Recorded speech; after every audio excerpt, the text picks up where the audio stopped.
What's up guys, tu je Aďa Wayne a toto je ďalší random vlog, alebo teda vlog.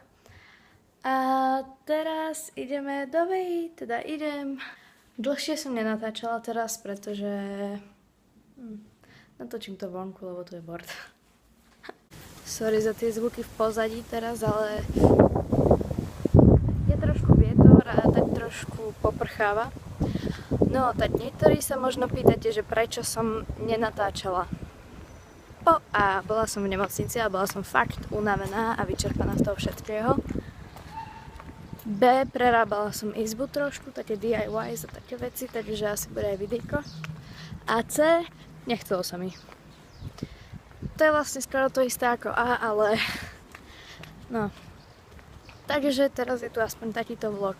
A možno sa pýtate ešte aj prečo som tak bledá, pretože keď sa na seba pozriem tuto, tak som fakt bledá. A je to možné, že som taká z tej nemocnice a vybledla som. To sa mi vždy deje proste. Telo mi zostane tmavé, alebo teda opálené a môj ksít je úplne biely. No neviem prečo. No a tak teraz idem na zastávku a idem do Veji.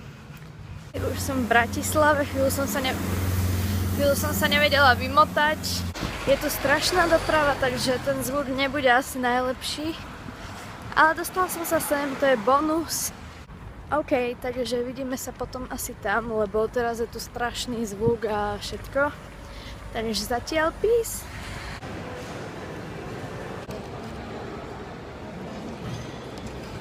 Každý deň už som tam, áno.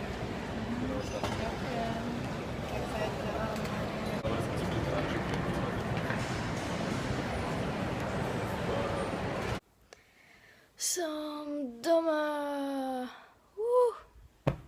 Vrátili sme sa z Bratislavy a idem asi natočiť Candle Talk, na čo sa teším.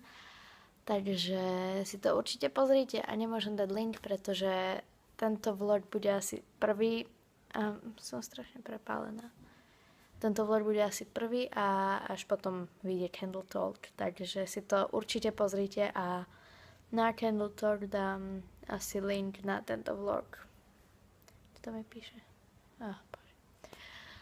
No, takže to bude spojené ešte s takým mini haulom, čo som dneska kúpila.